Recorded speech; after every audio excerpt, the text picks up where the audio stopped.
پھر بھی ہماری زندگی میں سکون نہیں ہوتا.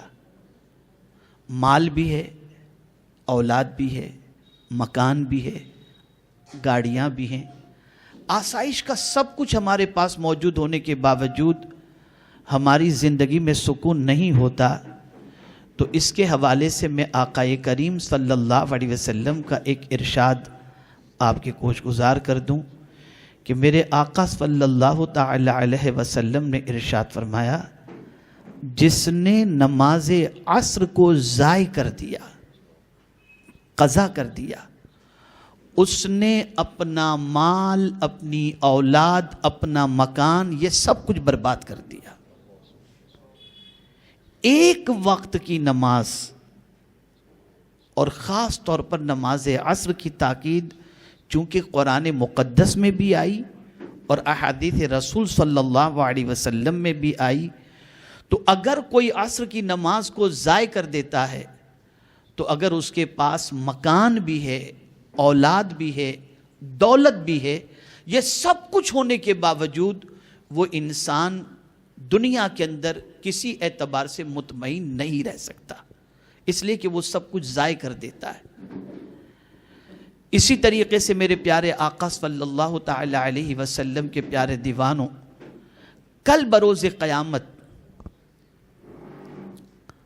جنتی جہنمیوں سے سوال کریں گے کہ کس چیز نے تمہیں جہنم میں ڈال دیا؟ ما سلککم فی سقر، تمہارا کون سا گناہ ہے جس گناہ کی بنیاد پر تمہیں جہنم کے اندر ڈال دیا گیا؟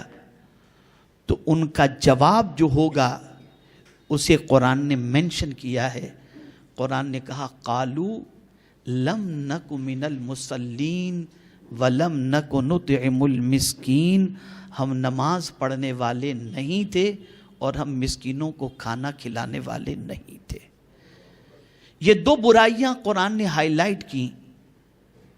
اب اگر ہم یہ سوچیں کہ ہمارے پاس اللہ کا دیا ہوا سب کچھ ہے، ہم سجدہ کیوں کریں؟ یا ہم اگر یہ تصور کریں کہ یار چلو ٹھیک ہے، نماز پھر کبھی پڑھ لیں گے، بعد میں پڑھ لیں گے، آسانی سے ہم نے ضائع کر دی. تو آقا کریم صلی اللہ علیہ وسلم ارشاد فرماتے ہیں، جس نے جان بوجھ کر کے ایک وقت کی نماز قضا کی، اس کا نام جہنم کے دروازے پر لکھ دیا جاتا ہے.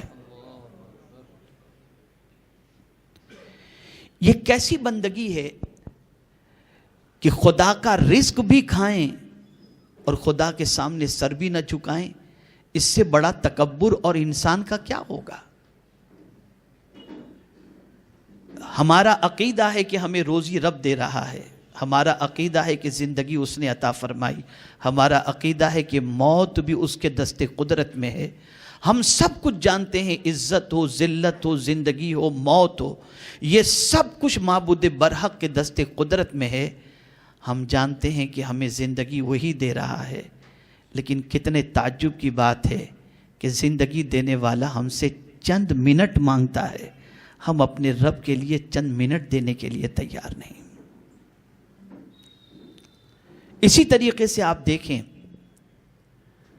کہ میرے پیارے آقا صلی اللہ تعالی علیہ وسلم کے پیارے دیوانوں، بہت سارے یوتھ، بہت سارے نوجوان، بہت سارے پولیٹیشین، بہت سارے مالدار لوگ کبھی ایسے مجمع میں بیٹھے ہوتے ہیں جو نان مسلم بھی اس کے اندر ہوتے ہیں، اور نماز کا وقت آ جاتا ہے تو انٹرنل فیلنگ ہوتی ہے کہ ہم اگر نماز پڑھیں گے تو شاید یہ ہم کو بیکورڈ سمجھے گا، یا پتہ نہیں وہ ہمارے بارے میں کیا گمان کرے، ملا مولوی گمان کرے، ٹیررسٹ گمان کرے، یا ہمیں بیکورڈ گمان کرے. تو ہم نماز میں شرمندگی محسوس کرتے ہیں، پڑھنے میں شیم فیل کرتے ہیں کہ پتہ نہیں یہ کیا سوچے گا، اور اس وجہ سے انسان بڑی آسانی سے نماز کو ترک کر دیتا ہے. ایسے لوگوں کے بارے میں قرآن کیا کہتا ہے؟ آپ زندگی میں دیکھتے ہوں گے بہت سارے ایسے لوگ ملیں گے، بلکہ کبھی آپ کو بھی اللہ نہ کرے ایسا سابقہ پڑ جائے نماز کا وقت ہوتا ہے، نان مسلمز کے ساتھ بیٹھے ہیں، بزنس مین کے ساتھ بیٹھے ہیں، نظر پڑ رہی ہے گھڑی پر، ہاں یار نماز چھوٹ جائے گی چھوٹ جائے گی، ارے یار یہ لوگ کیا سوچیں گے نماز پڑھیں گے تو ہم ابھی کھڑے ہو کر وضو کریں گے تو یہ کیا سوچیں گے، نماز چھوڑ دیتے ہیں۔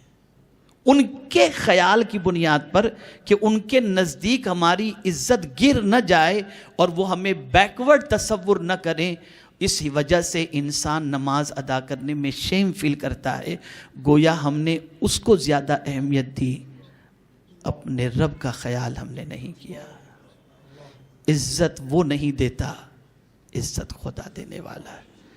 اسی لیے قرآن ایسے لوگوں کے بارے میں فرماتا ہے ان الذین یستکبرون عن عبادتی سیدخلون جہنم داخرین، بے شک وہ لوگ جو ہماری عبادت میں تکبر کرتے ہیں ان کو گھسیٹ کر عنقریب جہنم میں ڈال دیا جائے گا۔ میں آپ کو یقین کے ساتھ کہتا ہوں، خدا کی بارگاہ میں سر جھکانے والا رسوا نہیں ہوتا، اللہ اسے عزت عطا فرماتا ہے۔ اسی لیے ڈاکٹر اقبال نے کہا یہ ایک سجدہ جسے تو گراں سمجھتا ہے، ہزار سجدوں سے دیتا ہے آدمی کو نجات۔ یعنی جو تو ایک سجدہ خدا کی بارگاہ میں کرنے میں بوجھ محسوس کرتا ہے، اگر تو یہ سجدہ کر لے، خدا کے سامنے جھک جا، تو تجھے پروردگار ہزاروں انسانوں کے سامنے جھکنے سے بے نیاز کر دیتا ہے۔ آج تباہی مسلم کی ایک سب سے بڑی وجہ جو ہے وہ نماز ترک کرنا ہے۔ جوان گھومنے گھامنے میں ترک کر دیتے ہیں، اور خاص طور پر شادی کا موقع ہو، بزنس میں مصروف ہوں، ان ساری چیزوں کی وجہ سے انسان بڑی آسانی سے نماز کو قضا کر دیتا ہے۔ کوئی بندہ بھی اپنا ٹکٹ جہنم میں بک کرانا پسند نہیں کرتا، لیکن حضور فرماتے ہیں جس نے جان بوجھ کر کے نماز قضا کی اس کا نام جہنم کے دروازے پر لکھ دیا جاتا ہے۔ ایک آخری حدیث عرض کر کے میں اپنی گفتگو کو ختم کروں گا، اور آپ سے امید کروں گا کہ انشاءاللہ العظیم آج کی نشست کے بعد نماز کی پنکچولیٹی انشاءاللہ آپ ضرور کریں گے، کرتے ہی ہوں گے، لیکن مزید پختگی کا آپ خیال فرمائیں۔ آقا کریم صلی اللہ علیہ وسلم کا ارشاد ہے لا تترکی الصلاۃ متعمدا، جان بوجھ کر کے نماز قضا مت کرو۔ فَإِنَّهُ من ترک الصلاۃ متعمدا، اگر کسی نے جان بوجھ کر کے نماز قضا کر دی تو فقد بریئت منہ ذمۃ اللہ ورسولہ او کما قال، جس کسی نے جان بوجھ کر کے نماز قضا کر دی وہ اللہ اور اس کے رسول کے ذمے سے بری ہو گیا، اللہ اور اس کے رسول کے ذمے سے بری ہو گیا۔ یعنی اب وہ مرے جیے تباہ ہو برباد ہو، اللہ اور اس کے رسول کے ذمے سے وہ بری ہو گیا۔ اس لیے اگر کوئی یہ چاہتا ہو کہ اللہ اور اس کے رسول کے ذمے کرم اور نظر کرم کے اندر بندہ رہے، تو بندے کو چاہیے کہ سجدہ کبھی بھی ترک نہ کرے، سجدہ کبھی بھی قضا نہ کرے۔ میرے پیارے آقا صلی اللہ علیہ وسلم کے پیارے دیوانوں، سیدنا غوث الثقلین رضی اللہ المولا تبارک و تعالی عنہ ارشاد فرماتے ہیں کہ بے نمازی مر جائے تو اسے مسلمان کے قبرستان میں نہ دفنایا جائے۔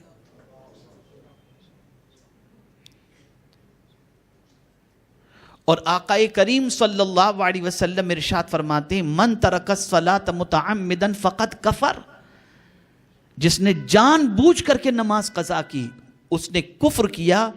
اور بعض صحابہ اور بعض مفتیان کرام تو یہاں تک فرماتے ہیں جس نے جان بوجھ کر کے نماز کی وہ اسلام سے نکل گیا، لیکن امام اعظم کے نزدیک یہ حکم نہیں ہے، وہ کافر نہیں سمجھتے۔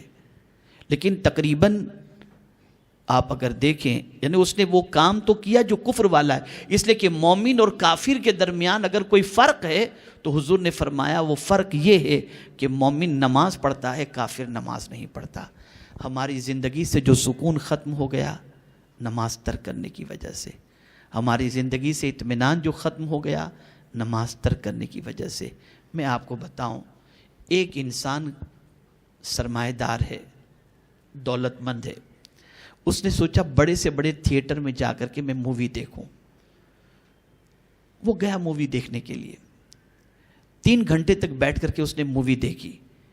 اے سی ہال ہے، تھیٹر اے سی ہے، بیٹھ کر کے مووی دیکھا اس نے. اور مووی دیکھنے کے بعد جب وہ واپس آتا ہے 3 گھنٹے کے بعد تھیٹر سے باہر نکلتا ہے، اس کے چہرے پر تھکان کے آثار ہوں گے، وہ فریش آپ کو نظر نہیں آئے گا، اس کے چہرے پر سیاہی ہوگی. لیکن ایک ایسا شخص جو نماز کا وقت ہوا اور ایسے ویلیج کے اندر ہے جہاں ایک مسجد نظر آئی جو ٹین کی بنی ہوئی، اس کا شیڈ ٹین کا بنا ہوا ہے، اندر پنکھا بھی نہیں ہے، اور ظہر کی نماز کا وقت تھا، دوپہر کی دھوپ بھی تھی. اس نے سوچا میں نماز پڑھوں. وہ 20 منٹ ظہر کی نماز پڑھنے میں لگاتا ہے، اور 20 منٹ ظہر کی نماز پڑھ کر کے جب وہ نکلتا ہے، خدا کی قسم اس کے چہرے سے نور چھلک رہا ہوگا، اس کی طبیعت میں فریش اور سکون ہوگا. وجہ سب سے بڑی یہ ہے کہ جو سکون دینے والا رب ہے، اس سکون دینے والے رب کی بارگاہ میں اس نے سر جھکا دیا، میرے کریم نے اسے سکون کی دولت عطا فرما دی. عام دنوں میں انسان بھوکا رہے تو چہرے کا رنگ اتر جاتا ہے، روزے میں بھوکا رہے تو چہرہ معصوم سا بن جاتا ہے. یہ رب کی عبادت کے کرشمات ہیں. میرے پیارے آقا صلی اللہ علیہ وسلم کے پیارے دیوانوں، حضور صلی اللہ تعالی علیہ وسلم پر نازل ہونے والے قرآن میں رب قدیر جل جلالہ نے فرمایا کہ صرف خود ہی نماز کے پابند مت بنو، وَأْمُرْ أَهْلَكَ بِالصَّلَاةِ، اپنی اہل و عیال کو بھی، اپنے اہل و عیال کو بھی نماز کا حکم دو. تو یہ نماز آج سے یہاں پر عہد کرنا ہے، کوشش کرنی ہے کہ پنکچولیٹی کے ساتھ نماز ادا کریں گے، اور نماز ایک وقت کی بھی جان بوجھ کر کے انشاءاللہ کبھی قضا نہ کریں گے. میرے پیارے آقا صلی اللہ علیہ وسلم کے پیارے دیوانوں، نماز کی پابندی کریں گے تو اس کی برکتیں اللہ دنیا میں بھی عطا فرمائے گا اور آخرت میں بھی عطا فرمائے گا. یہاں لائٹ چلی جائے، اے سی خراب ہو جائے تو سکون نہیں ملتا. قبر کے اندر اندھیرا ہوگا، وہاں کی لائٹ کیا ہے؟ تو میرے آقا فرماتے ہیں صلی اللہ علیہ وسلم، قبر کی روشنی نماز ہے. جو نماز پڑھتا ہے اس کی قبر کو اللہ منور فرما دیتا ہے. اللہ عز و جل آقا کریم صلی اللہ علیہ وسلم کے صدقہ و طفیل مجھے آپ کو سب کو نماز کی پابندی کی توفیق نصیب فرمائے، اور ایک وقت کی بھی جان بوجھ کر کے نماز قضا کرنے سے بچنے کی توفیق نصیب فرمائے. وما علینا الا البلاغ المبین. السلام علیکم ورحمۃ اللہ وبرکاتہ. رسالت کے پروانوں، ہر سنیچر کو بعد نماز عشاء سنی دعوت اسلامی کے عالمی مرکز اسماعیل حبیب مسجد میں سنی اجتماع ہوتا ہے. تو آپ حضرات پابندی کے ساتھ اس میں شرکت فرمائیں. سنی دعوت اسلامی کی ویب سائٹ sunnidawatisllami.net پر وزٹ کریں اور بہت ساری دینی معلومات حاصل کریں.